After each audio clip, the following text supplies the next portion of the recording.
Magandang araw po sa inyong lahat mga kabansa. Kayo ay nasa Iparas kay Paras. Ito po ang inyong lingkod Ado Paglinaman na nagbubungad ng pagbati para sa ating sekretary. Magandang hapon po mga kababayan or to others, magandang araw po sa inyo. Kung saan mang mundo kayo naroroon ngayon ay nandito po kami sa ating programa Iparas kay Paras at nalulungkot pa rin tayo dahil wala pa rin pagbabago ang buhay-buhay ng Pilipino. Nagdudusa pa rin dahil sa napakataas ng bilihin, maraming nagugutom, maraming hindi na naniniwala sa pamahalaan at lalo na ang korupsyon na napakatindi na sa ating bansa, mga kababayan. Pero maliban dyan, mayroon ding mga issues tayo tungkol sa mga kasama ni Pangulong Duterte na noon ay nakinabang sa kanya. Nagiging nakilala sila, nagiging nagkaroon sila ng benepisyo at ang iba dyan nagiging basihan na kunin naman sila sa bagong panggobyerno ni Marcos Jr. Okay? So, mga kababayan, mayroon tayong nakikita na isang tao na napaka walang hiya, napaka walang iniisip na ikangay utang na loob, ingrato. Itong tao na ito dating dilawan, kaso nga naging dilawan ito, paring Ado. Ginawa pa ngang MMDA chairman. MMDA? Oo. Ginawang MMDA chairman ni Noynoy Aquino. Oo. At tumakbo sa senador to. Tumakbo din sa Senado. Talo dahil unang-una, hinaluan niya ng kalaswaan ang kanyang kampanya. Biro mo daw, ang nangyayari dito, sa kwento ng mga kaibigan kong mga dilawan ay pumunta daw sa isang rally at nakilahok doon at nag-ambisyon na maging senador, nagdala ng mga malaswa na mga entertainer. At dahil doon, siguro napansin ni Noynoy at hindi sinama sa linyada. At dahil doon, nagsisip-sip naman sa mga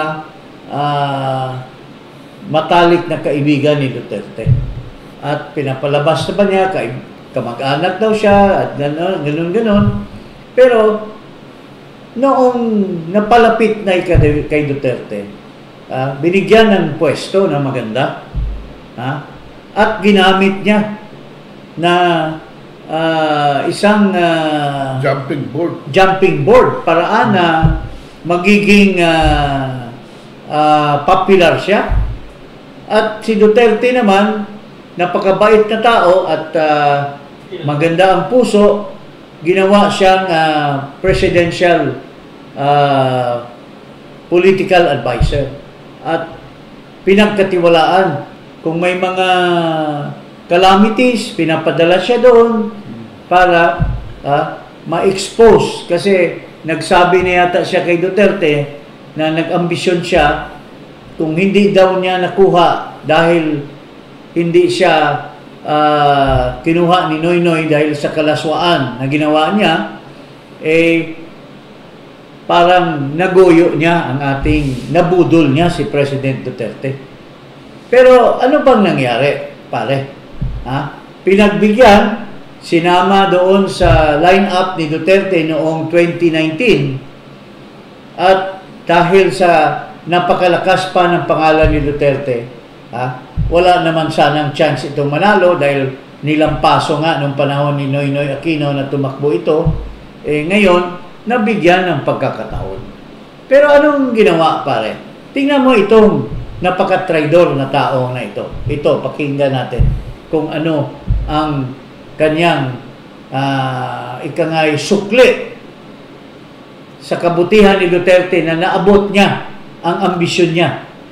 At ngayon, gusto na namang bumalik uli sa nakuha niyang ikangay gasa or reward sa kabutihan ni Duterte. Gusto niyang magpa-re-elect uli. At tingnan mo sa interview ni Karen Davila.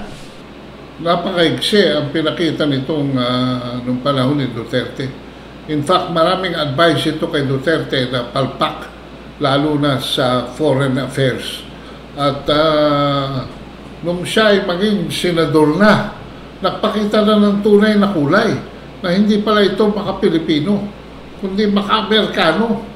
No? Pati yung mga giriya ng barko dyan sa South China Sea, ay sinasabi niya na ang PCG daw sa isang hearing ay hindi civilian law enforcement authority, kundi parte ng military. Pati yung aeroplano, tatandaan mo, Jake, yung Poseidon P-8 ng ginamit ng mga Amerikano ay hindi naman daw Air Force plane, hindi naman daw combat aircraft. In other words, bulok ang pag-iisip. Wala talaga. From the start, kaya ang laki ng kamalian ni Pangulong Duterte na kinuha ito. At ito ay nakinabang at pangsarili lamang. At ito ngayon, tinatanong siya ni Karen Davila. Pakinggan nyo, mga kababayan, kung sino itong tinutukoy namin, itong taong ito na walang utang na loob kay President Rodrigo Duterte. Nilabag ba ang karapatang pantao ni dating Pangulong Duterte sa pagsakay sa kanya sa eroplano pagkatapos dinerecho sa Dahig? May nilabag ba doon? Siguro po hayaan natin na sagutin niya ng Supreme Court sa mga, I think there are 3 habeas corpus petitions. But are you playing safe right now? Emotionally, masakit yun. Kasi matanda na, parang hindi man lang kasi galing sa travel, parang hindi man lang napagbigyan na makonsulta yung magpa-medical check-up doon sa doctor of his choice. So yung ganong aspeto. Yun lang. Yun nakita ko. Oh. Tama ka na, Playing safe. Tolentino. Doon pa lang sa unang tanong ni Karen Davila, anong sagot mo? Abogado ka at alam mo ang ginawa kay Duterte.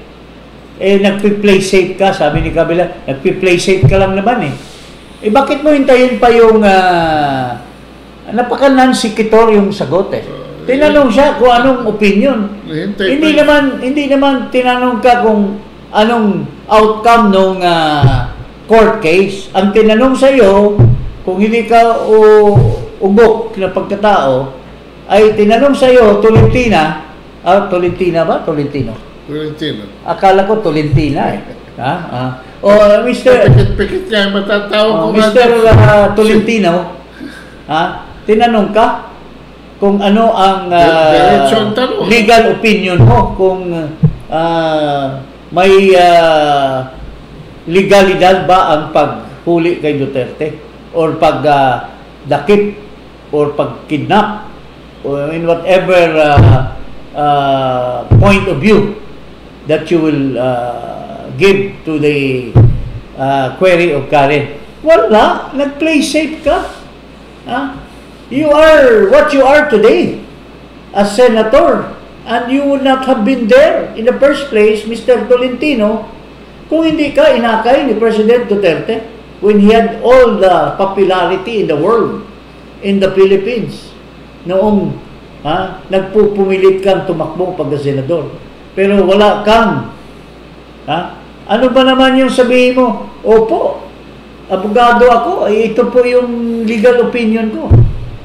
Kaya hindi mo masabi dahil nakinabang ka na kay Marcos ngayon.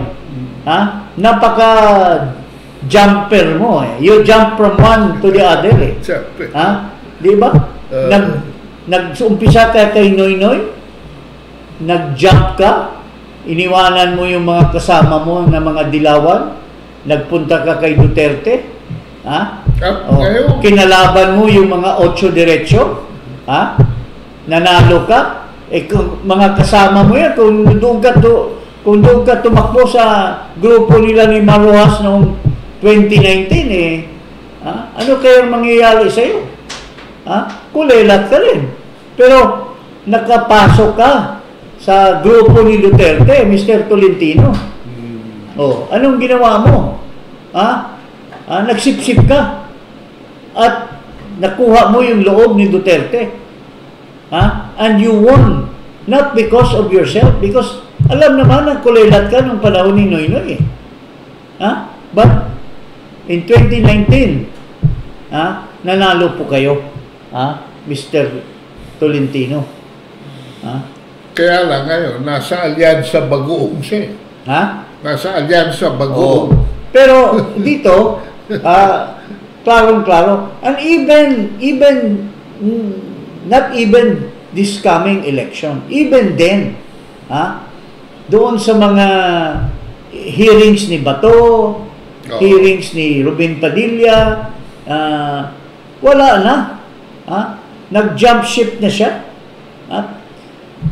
Sumipsip doon sa kay Marcos, tapos ginawang majority floor leader, mga kababayan. Sinasabi lang po natin ito, mga kababayan, dahil re-elect na naman ito ngayon. Pero mukhang nagja-jump ship na naman siya. Nagja-jump ship na naman from Noynoy to Duterte, then to Marcos. At gusto pang manatili na bubulahin pa na, matanda na kasi, hindi dapat ginanon, huwag ka nang magpa-effect, Mr. Tolentino. Huwag ka nang magpa-effect. Tolentino ba? Akala ko Tolentina eh. Ngayon, mukhang independent na daw siya. Independent? Ano naman naging independent ito? Nakisakay kay Marcos. Mayroon bang independent kay Marcos? Marcos will expect you to do his bidding. So mga kababayan, kaya natin po sinasabi ito, lalo na dyan sa mga Duterte followers, Duterte supporters, Duterte loyalists. Ni katiting na boto, nakiusap po ako, nakiusap po ang mga kaibigan natin na malapit sa akin na nagmamahal pa rin kay PRRD, na nagsakripisyo ngayon para sa Pilipino. He offered himself na magpakulong doon, na wag nyong butuhan ito. Maski isang boto ng DDS vote, dapat hindi natin panalunin itong Tolentino na ito. Paring ano masasabi mo, pare?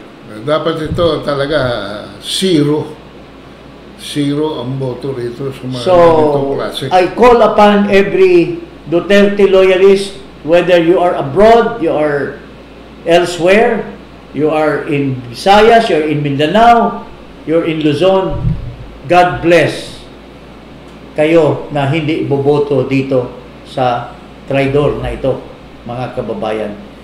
Very simple yung tanong Naniwala ka ba? Kung legal o hindi? Ano yung masasabi? Let the Supreme Court, wala namang sinasabi na ano bang probable outcome ang mangyayari sa Supreme Court. You were asked to render your opinion, accompanying your thinking of what transpired. Kung mahal mo at may utang na loob ka kay Duterte, kusang loob mo na nagsabi na he was kidnapped, it was illegal, and so on. Pero si Karen Davila na mismo, are you playing safe? Tama-tama yung sinabi ni Karen Davila. Kaya mga kababayan, wag na wag niyong iboto itong Tolentino na ito. mga kababayan. Anong masasabi mo, paring Ado? Anong pakiusap mo sa ating mga kababayan na mga loyal at nagmamahal kay President Duterte? Pagpakita sana na katulad ng pinapakita ni Amy Marcos ngayon, na hindi sa namamangka sa 2 o 3 ilog, no? Magpakita kayo ng prinsipyo. Ano ba pinaglalaban ninyo? Wala naman kayo sinasabi. Lahat kayo sunod-sunuran lang sa isang presidente. Huwag kayong palit ng damit tulad nito. Naalala ko itong Tolentino na ito.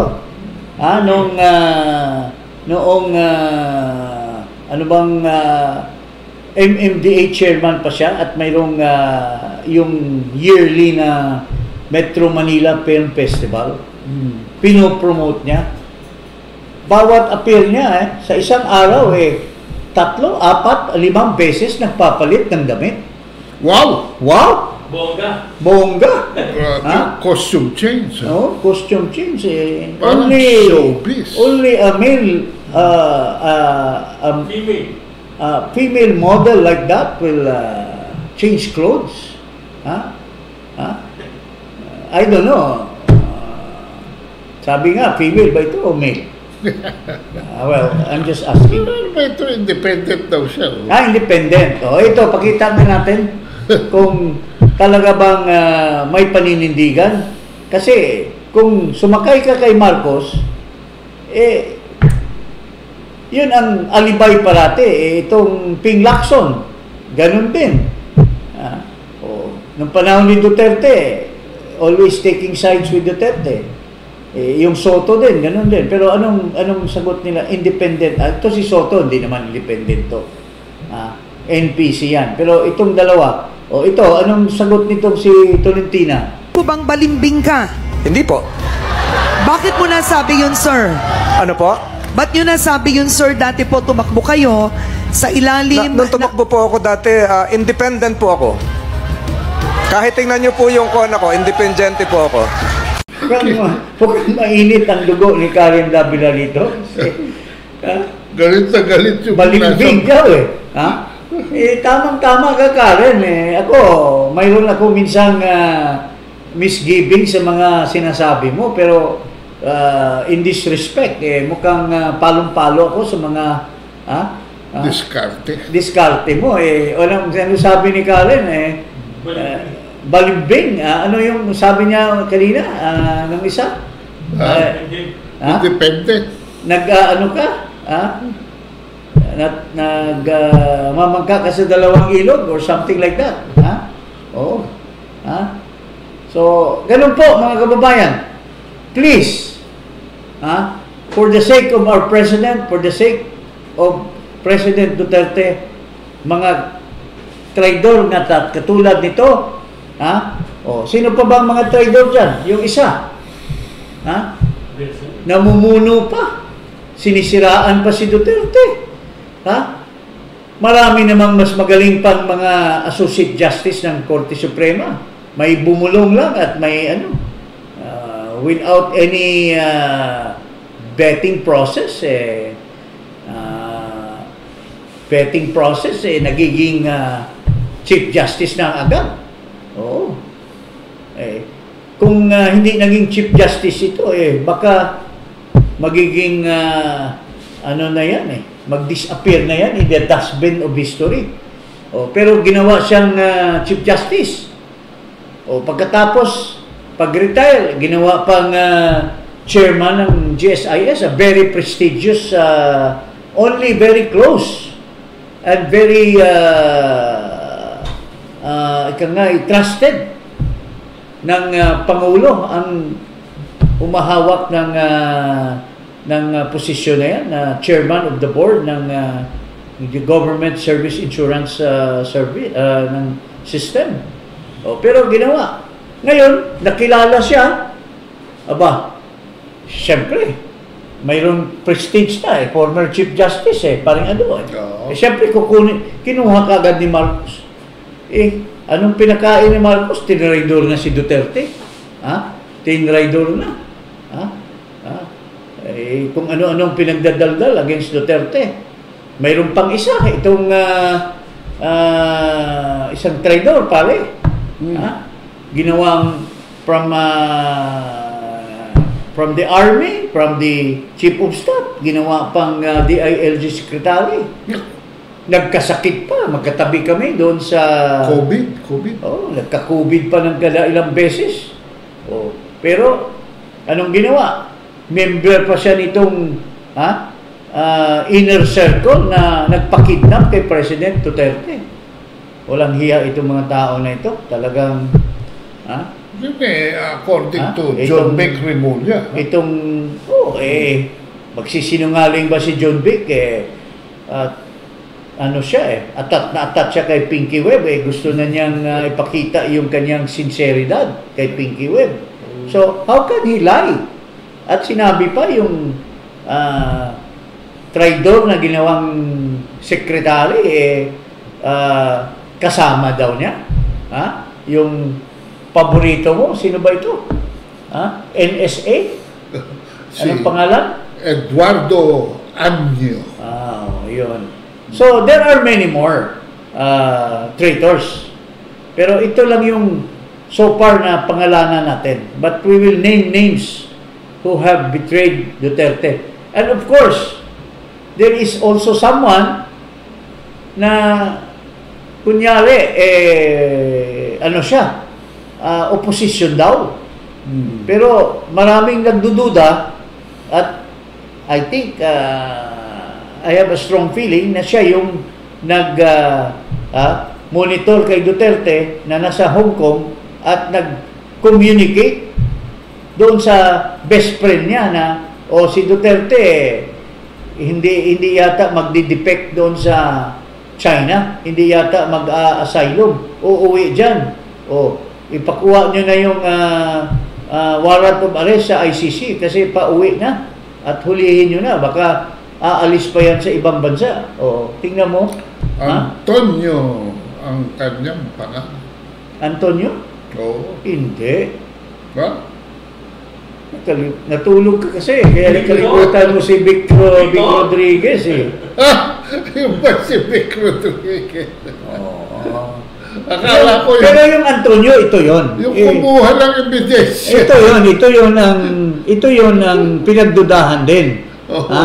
Na yun nagmaniobra at kasabwat ni Marcos at they are working with each other. Ito, pakinggan natin itong salaysay na ito.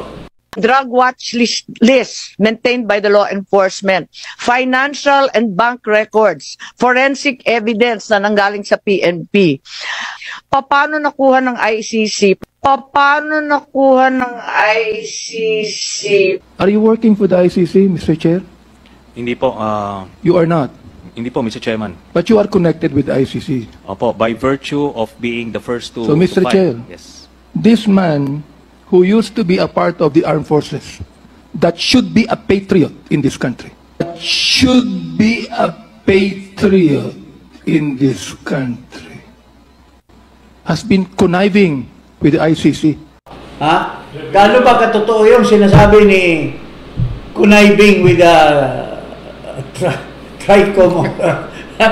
He is accusing someone of conniving with the Nagbabalik lang ICC, si Pastor. and he used to praise so much Duterte, but now he is conniving with the Quadcom to put down Duterte. So these are a bunch of traitors na sinasabi natin ngayong hapon na ito. At sinasabi ni Amy Marcos na paano naman nalalaman ng ICC? Paano naman nakuha yung mga bank records? Paano naman nakarating sa ICC yung mga data na yan? Kung hindi ba mayroong traidor. So, this is the season of traitors, mga kababayan. And ang number one traitor is someone na pinalibing yung kanyang tatay ni Duterte, pero nagawa pa rin na ipakidnap si Duterte. Yun ang numero unong traidor ng ating bansa. Yun ang mastermind. Yun ang mastermind. And ang kanyang kapatid mismo, anong sabi? Kawatan. Anong sinabi? yan ang gobyerno niya, ang may pakana nito, nakipag-ugnayan sa ICC. Ayaw na lang sabihin ni Aimee na ang kapatid ko mismo ang kumuha at dumukot kay Duterte. Yun po ang totoo, mga kababayan. Holy Week na talaga ngayon. Holy Week na. Usang mga Judas. Usang mga Judas Iscariote. For 30 pieces of silver. Pero ito hindi 30 pieces. 61 billion dollars according to the Asia Week of China version. Kailangan masanksyon ito ng itong mga Judas na nagpakulong kay Duterte at dumukot sa kanya. Dapat ang Senate maggawa ng resolusyon padala kay Trump para mahuli masanksyon itong mga traidor sa mga Pilipino. Marami pong salamat. Magandang araw po sa inyo lahat. Huwag kalimutan mag-subscribe dito sa Iparas kay Paras at i-click ang notification bell. Maraming salamat po.